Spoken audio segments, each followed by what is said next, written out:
A word thank you is not enough for me to show to all of you how grateful I am for being part of this institution.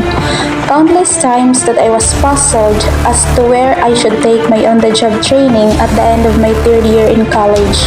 But then, God led me a path to which He knew I am willing to take on.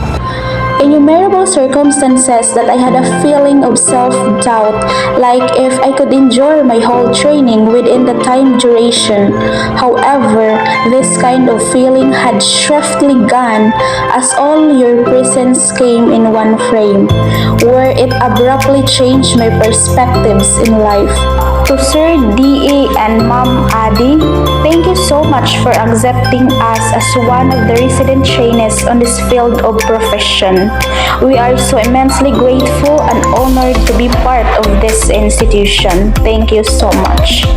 To all planning and design section and quality assurance section families in DPWH Masbate 2nd District Engineering Office, a million thanks I will shower to each and every one of you.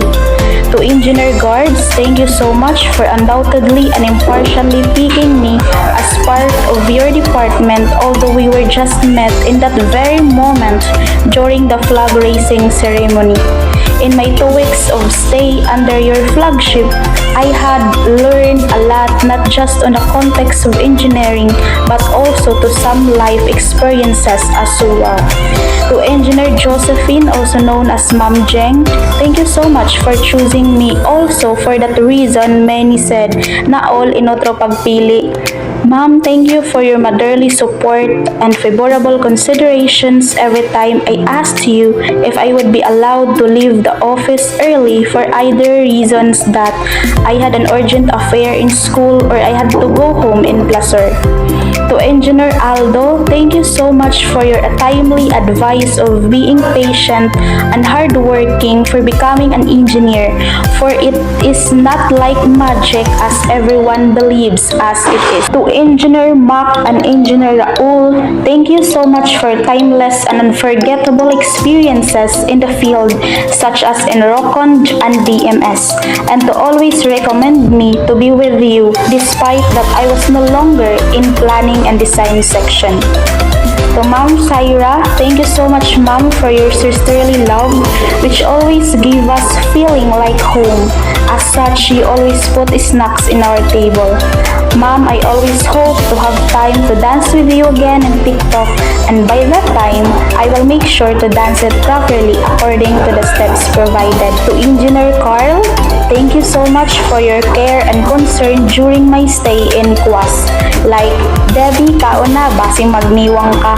This simple reminder made me smile, realizing that there are still people who wants me to be even fatter despite of my current body size.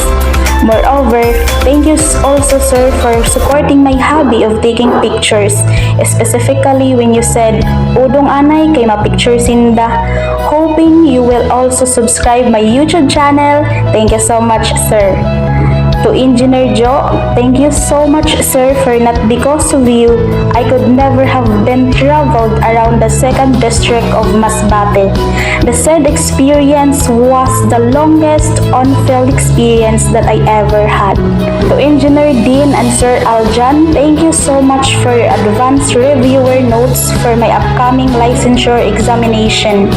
This really helps me in the near future. Thank you sir. To Sir Digno, Sir Jason, Sir Edward, Ma'am Juan, Engineer Chin, Engineer Shana, Engineer Mau, and Sir Choi, thank you for your untiring support and for making our stay a lot of fun. Those laughters and jokes were the reasons for us to eagerly come to office every day with no burden at all. Thank you all. To Engineer Rafael, thank you so much for patiently answering all my queries every time I asked you something related to your expertise and opinion. To Engineer Jovel, thank you for your encouragement to me of becoming an engineer like you someday. This gives me courage to still hang on my dreams. To Engineer Regen, thank you for your giving me an opportunity to roam around and be familiar of other departments in DPWH. Every time you asked me to have the documents be received, specifically when you said, Didi ka anay tambay sa planning kay may wifi didi. To Architect Jack, thank you so much for everything that you had taught me from work experiences and even life experiences. Thank you also for the free snacks. To Back family, thank you for giving me a space to stay during our lunch break. To Ma'am Net of HR, thank you so much, Ma'am, for your greetings always. To Kuya Tonton from Back, thank you sir for the incredible jokes that made our stay here in DPWH a lot of fun. You have a great sense of humor and ability to perceive the ludicrous, the comical and absurd in human life and to express this usually without bitterness. Dagdag pang panghadlok na may ghost daw sa kuwas, hahaha. To Engineer Colon of Construction Section, thank you sir for showing concern when you asked me one time when we are on field.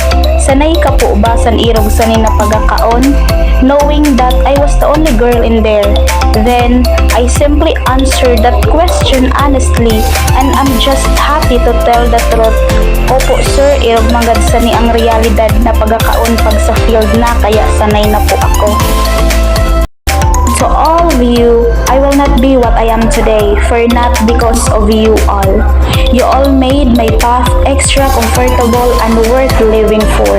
Thank you so much from the bottom of my heart.